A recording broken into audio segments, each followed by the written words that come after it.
आपने पूर्व में योग साधन ये सारे किए हैं महाराज जी, कुंडलिनी जब जागृत होती है तो कैसा अनुभव? अरे आकाश पाताल एक हो जाता है। मतलब इस पूरे शरीर की नस नाड़ियां झंझकृत हो जाती हैं।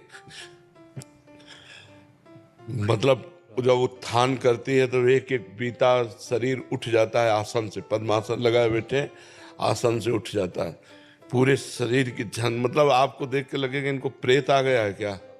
आग पैदा हो जाती है, आग पैदा हो जाती है। और क्या, ऐसे परमार्थ की हर स्थितियां जागृत हो जाती हैं।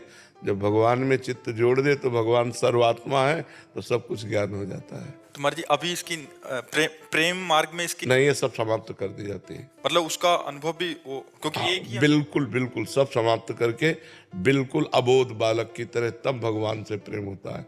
हे नाथ, मैं किसी योग्य नहीं हूँ, ये बात आनी चाहिए। अयोग्यता आ जाती है हाँ, अंदर से उसका बिल्कुल। ऐसा। हाँ मतलब वो तो परम योग्य है पर हाँ अयोग्यता का हाँ, अनुभव होता है उसका। बिल्कुल बिल्कुल।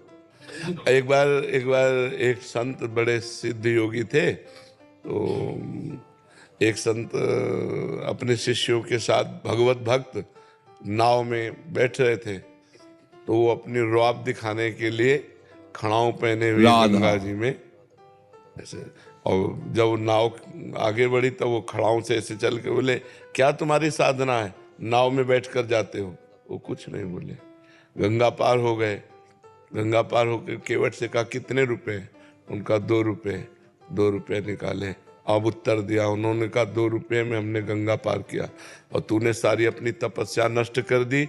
जिन गंगा जी को भगवान शंकर अपने मस्तक पर धारण करते हैं उन पर पादुका से जल स्तंभन करके तू चला, सारी तेरी तपस्या 2 रुपए की।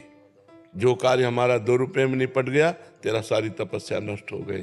तो जो योग की सिद्धियां उनमें अहम भी रहता है। मैं और भगवान का दास अहम शून्य होता है। हनुमान जी को अपनी शक्ति का ज्ञान नहीं था। जामवंत जी ने कराया, का चुप साधि रहा बलवाना, पवन तनय बल पवन समाना, का चुप साधि रहा बल। तब उन्होंने कहा, बताओ लंका को उठाकर समुद्र में बोर दूं, क्या करूं।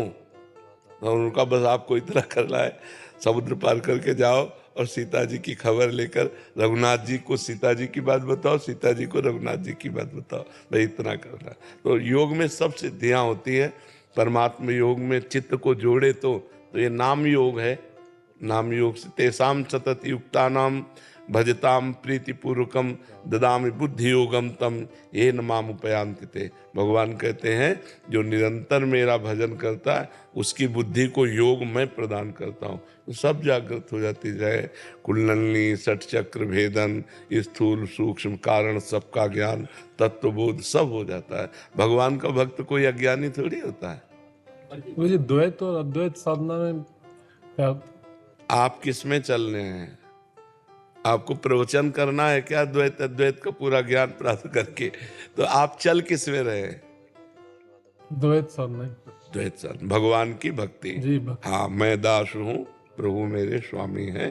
तो इसमें खूब भजन करो, क्या परेशानी। भगवान की लीला गुण बाद में सब एक ही बचता है, दो नहीं रह जाता। बाद में एक ही बचता है। पूरा संसार खोजा और जब मिला तो खोजने वाला नहीं। जब जिसको खोज रहे थे वो मिला तब खोजने वाला नहीं। ब्रह्म नहीं, माया नहीं, नहीं जीव नहीं काल, अपनी सुधि ना रही, एक रहे नंदलाल। भक्ति का जो परिणाम है वो इष्टाकार वृत्ति है। अपना अस्तित्व खो जाना, अपने इष्ट देव में तन्मय हो जाना। मेरे तो गिरधर गोपाल दूसरों